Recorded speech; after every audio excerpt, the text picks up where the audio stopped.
নমস্কার, দেখছেন talk to Bangla. আমি অভিষেক রয়েছে প্রদর্শিত এই মুহূর্তে যে খবর নিয়ে উপস্থিত হয়েছে। আপনারা অনেকেই প্রশ্ন করছিলেন যে লক্ষ্মীর ভান্ডার, স্বাস্থ্য সাথী এই ধরনের প্রকল্পগুলো যেগুলো মমতা বন্দ্যোপাধ্যায় শুরু করেছিলেন সেগুলো কি আর পরবর্তীতে চলবে?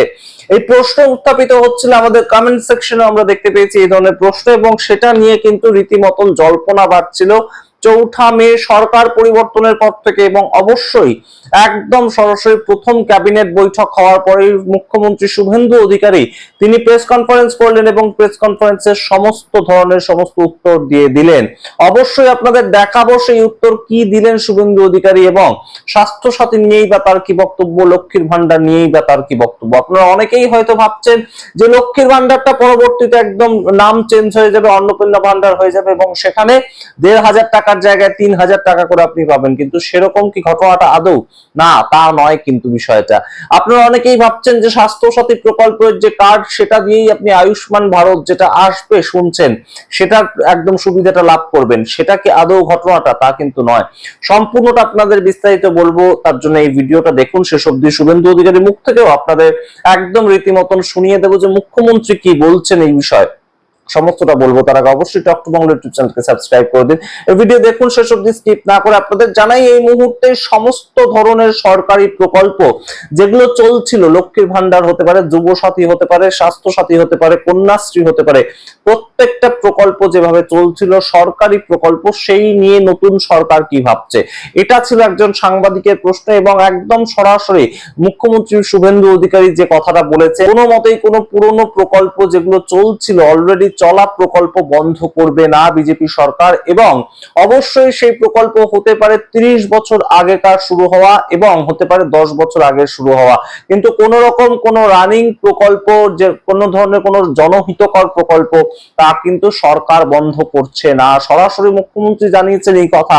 এবং তার মধ্যে আপনাদের জানিয়েই রাখি যে স্বাস্থ্য সাথী যেমন ভাবে চলছিল তেমন ভাবেই চলবে, কন্যাশ্রী যেমন ভাবে চলছিল তেমন ভাবেই চলবে। আমরা জানি না সেগুলো পরবর্তীতে নাম পরিবর্তন হবে কিনা, তবে তেমন কোনো ইঙ্গিত কিন্তু মুখ্যমন্ত্রী দেননি। ঠিক তেমন ভাবেই লক্ষ্মীর ভান্ডার কিংবা যুব সাথী, বাংলার যুব সাথী যেটা এই রিসেন্ট ফেব্রুয়ারি মাস থেকে শুরু হলো, সেটাও কিন্তু যেমন চলছিল তেমন চলবে। কোনো ধরনের কোনো জনকল্যাণকর প্রকল্প, সরকারি যে প্রকল্পগুলো সেগুলো বন্ধ করা হবে না। ঠিক তেমন ভাবেই আপনাদের মনে করিয়ে দিই যে 2008 সাল তৎকালীন সময় বামফ্রন্ট সরকার একটা নতুন সরকারি প্রকল্প এনেছিলেন, ওয়েস্ট বেঙ্গল হেলথ স্কিম 2008, এই ছিল স্কিমটার নাম। এবং সেই ক্ষেত্রে সরকারি কর্মচারী যারা, একদম পিওর সরকারি কর্মচারী যারা, তারা একটা হেলথ স্কিমের আন্ডারে এন্টাইটেলড হতেন। এবং এখনো পর্যন্ত সেই প্রকল্পটা চলছিল। মুখ্যমন্ত্রী যখন ছিলেন মমতা বন্দ্যোপাধ্যায়, তিনিও সেটাকে বন্ধ করেননি। এবং সেই প্রকল্প কিন্তু এই মুহূর্তে চলবে। অর্থাৎ বাম আমলের থেকে শুরু হওয়া যে কোনো সরকারি প্রকল্প, তৃণমূল আমলে শুরু হওয়া যে কোনো সরকারি প্রকল্প এখনো পর্যন্ত বিজেপি আমলে চলবে। 10 বছর আগের হতে পারে, কোনো সামাজিক প্রকল্প আমরা বন্ধ করছি না। তাহলে এবার আপনাদের প্রশ্ন আসতে পারে যে এই মুহূর্তে আয়ুষ্মান ভারত কিংবা এই মুহূর্তে যে নতুন ভাবে অন্নপূর্ণা ভান্ডারের কথা উল্লেখ করেছে ভারতীয় জনতা পার্টি, যখন প্রতিশ্রুতি তারা দিয়েছিল ভোটের আগে, সেই ক্ষেত্রে সেগুলোর কি হবে? সেই ক্ষেত্রে সেগুলো ইম্পোজড হবে, সেই ক্ষেত্রে সেগুলো পশ্চিমবঙ্গে আসবে, কিন্তু যেগুলো চলছে অলরেডি সেগুলো বন্ধ করে নয়। নিয়মটা একদম সরাসরি আপনারা বোঝার চেষ্টা করুন। যারা লক্ষ্মীর ভান্ডার পাচ্ছেন তাদের অ্যাকাউন্টে অ্যাজ ইট ইজ লক্ষ্মীর ভান্ডারের টাকা ঢুকবে, যারা যুব সাথী পাচ্ছেন তাদের একদম অ্যাকাউন্টে একইভাবে যুব সাথীর টাকা ঢুকবে, এতে কোনো অন্যথা হচ্ছে না। কিন্তু যদি অন্নপূর্ণা ভান্ডার প্রকল্পটা চালু হয় পশ্চিমবঙ্গে, তখন যারা সেই এলিজিবিলিটির মধ্যে পড়বেন, অন্নপূর্ণা ভান্ডার সবার জন্য হবে না। অন্নপূর্ণা ভান্ডারের জন্য কিছু একদম সরাসরি নির্দিষ্ট নিয়মাবলী থাকবে, কিছু এলিজিবিলিটি থাকবে, তারাই একমাত্র অন্নপূর্ণা ভান্ডারের জন্য অ্যাপ্লাই করতে পারবেন। তো সেগুলো কি থাকবে পরবর্তীতে আপনাদেরকে সমস্ত আপডেট আমরা দিতে থাকবো। কিন্তু লক্ষ্মীর ভান্ডার যারা পাচ্ছেন তারা অন্নপূর্ণার ভান্ডার অ্যাপ্লাই করতে পারবেন না। তেমন যেমন বিষয়টা নয়। আবার লক্ষ্মীর ভান্ডারের নাম পরিবর্তিত হয়ে গিয়ে সেটাতেই অন্নপূর্ণা ভান্ডারের 3,000 টাকা মাস গেলে ঢুকবে, সেটাও কিন্তু বিষয়টা নয়। অর্থাৎ যারা 1,500 টাকা পাচ্ছেন লক্ষ্মীর ভান্ডারের জন্য, বাংলার লক্ষ্মীর ভান্ডার প্রকল্প, তার জন্য 1,500 টাকা করে পেয়ে যাবেন। যারা 1700 টাকা পাচ্ছেন, SC ST যারা রয়েছেন মহিলারা, তারা 1700 টাকা করে পেয়ে যাবেন। ঠিক তেমন ভাবে যুব সাথী যারা পাচ্ছেন 1,500 টাকা করে, বাংলার যুব সাথী প্রকল্প BYSS যেটা, সেটার মাধ্যমে যারা অলরেডি 2 মাস টাকা পেয়েছেন তারা সেইভাবেই কিন্তু 1,500 টাকা করে পেয়ে যাবেন।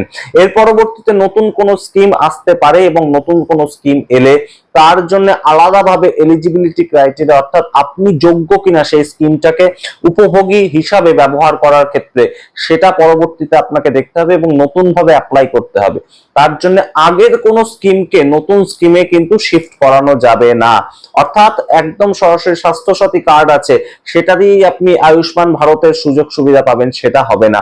আয়ুষ্মান ভারতের পোর্টাল যখন খুলবে, নতুন ভাবে একদম নিয়োগ শুরু হবে, নতুন নামকরণ নেওয়া শুরু হবে, সেই বিষয়টা যখন শুরু হবে তখন আপনাকে দেখতে হবে আপনি আগে যোগ্য কিনা সেই উপভোগী হওয়ার মতন। যদি উপভোগী হওয়ার মতন যোগ্যতা আপনার থেকে থাকে তাহলে সেক্ষেত্রে ওই পোর্টালে আলাদাভাবে গিয়ে আপনাকে অ্যাপ্লাই করতে হবে। তো সেই ক্ষেত্রে আপনি যদি সুযোগ হয় সেই ক্ষেত্রে আয়ুষ্মান ভারতের সুবিধা পেতেও পারেন, নাও পেতে পারেন যদি আপনি অযোগ্য থাকেন।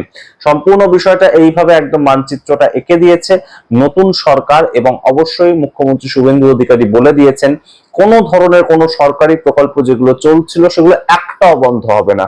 যে কোনো ধরনের সরকারি প্রকল্প, আপনি কন্যাশ্রী পেতে পারেন, রূপশ্রী পেতে পারেন, যুবশ্রী পেতে পারেন, কোন ধরনের কোন সরকারি প্রকল্প বন্ধ হবে না। মুখ্যমন্ত্রী সেটা একদম সরাসরি ঘোষণা করে দিয়েছেন। আপনাদের সামনে রাখলাম এবং অবশ্যই শুনুন আপনারা মুখ্যমন্ত্রীর মুখ থেকে কি বলেছেন তিনি এই সামগ্রিক বিষয় সম্বন্ধে, এবং অবশ্যই টক টু বাংলা ইউটিউব চ্যানেলকে সাবস্ক্রাইব করতে ভুলবেন না। ধন্যবাদ। আগের হতে পারে, 10 বছর আগের হতে পারে, কোনো সামাজিক প্রকল্প আমরা বন্ধ করছি না। আমরা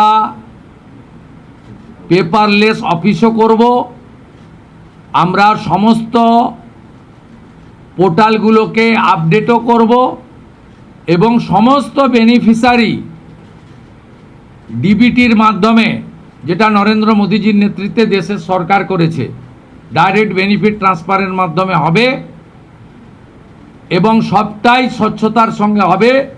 আপনার প্রশ্নের উত্তরে আমি পরিষ্কার বলে দিই, যে স্কিমটার কথা আপনি বলেছেন, আমি শুধু ওই স্কিমটা নয়, চালু থাকা কোনো সামাজিক কল্যাণকর কর্মসূচি বন্ধ এই সরকার করছে না, কিন্তু ট্রান্সপারেন্ট স্বচ্ছতার সঙ্গে সেগুলো হবে। কোনো মৃত ব্যক্তি তিনি কোনো সামাজিক প্রকল্পের সুযোগ পেতে পারেন না, আপনিও বলবেন না পাওয়া উচিত নয়। কোনো অভারতীয় তিনি ভারতের কোনো প্রদেশ বা জাতীয় সরকারের কোনো বেনিফিট তার পাওয়া উচিত নয়। অর্থাৎ আমার প্রশ্নে, আপনার প্রশ্নের মধ্যে আমার সব উত্তর আছে।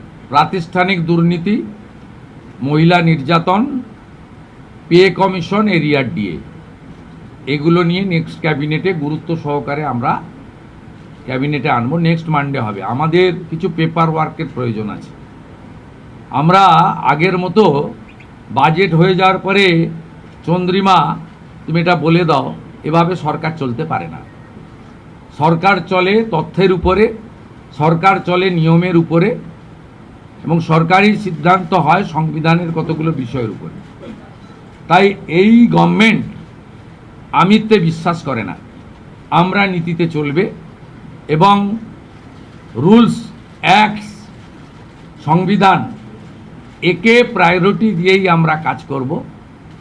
আমরা আশা করব এই সরকারের কোনো সিদ্ধান্ত নিয়ে, আপনারা তো বটেই, আমরা বেঁচে থাকা কিছু মানে 2-4-5% যারা সমালোচক, সেই সমালোচকরাও কোনো সমালোচনা করতে পারবেন না। এই রকম সুযোগ এই সরকার দেবে না, ভরসা রাখতে পারে। আমাদের দেশের সুরক্ষার প্রশ্ন, পশ্চিমবঙ্গের সুরক্ষার প্রশ্ন, এবং যেভাবে জনবিন্যাস বদলে গেছে, আমরা প্রথম দিনই